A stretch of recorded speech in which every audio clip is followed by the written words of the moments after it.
Hello everyone, welcome back to my channel Mahi makeovers. तो guys आज के वीडियो में इस हफ्ते के जो मेरी स्मूथनिंग हुई है या केराशाइन है, केराटिन ट्रीटमेंट है, हेयर से रिलेटेड जितने भी केमिकल ट्रीटमेंट हैं वो उसके मैं फाइनल बिफोर एंड आफ्टर डालूंगी। आप देखिए कितना अच्छा रिजल्ट आया है और डिफरेंट प्रोडक्ट्स से हैं, कोई एक प्रोडक्ट नहीं यूज़ किया है मैंने, बट आप रिजल्ट देखिए कितना ऑसम रिजल्ट आया है। और आपको मेरा ये वीडियो कैसा लगेगा ज़रूर बताइएगा, कमेंट कीजिए और इन्जॉय कीजिए अपने हेयर्स के लिए ये ट्रीटमेंट से। जो आप फ्रिजी हेयर्स या कर्ली हेयर हैं या बहुत ज़्यादा टायर्ड हेयर्स हैं, आप उनके लिए ये ट्रीटमेंट ले सकते हैं। और एक बार मन ज़रूर बताइएगा, आप ये ट्रीटमेंट अपने आप घर में भी कर सकते हैं। तो इसके लिए आप मेरे पहले के वीडियोस देख सकते हैं, सारे के सारे ट्यूटोरियल मैंने डाला हुआ है डिफरेंट प्रोडक्ट्स के।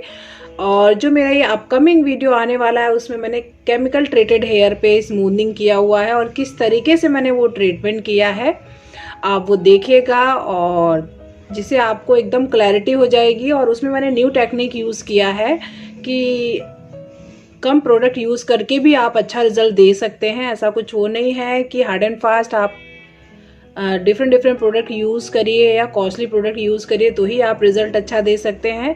तो आगे का जो मेरा वीडियो होगा वो होगा, अगर बहुत ज़्यादा हाइलाइटेड या कलर्ड हेयर हैं तो उसमें स्मूथनिंग कैसे करें, वो भी अपने बजट में।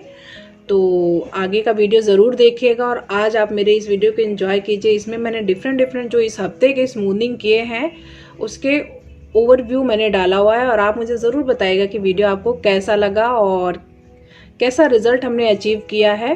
तो वीडियो को स्टार्ट करते हैं। आप बिफोर एंड आफ्टर व्यूज़ देखेंगे कि पहले उनके हेयर्स कैसे थे और आफ्टर ट्रीटमेंट हेयर्स कैसे हो गए हैं। तो वीडियो स्टार्ट करते हैं।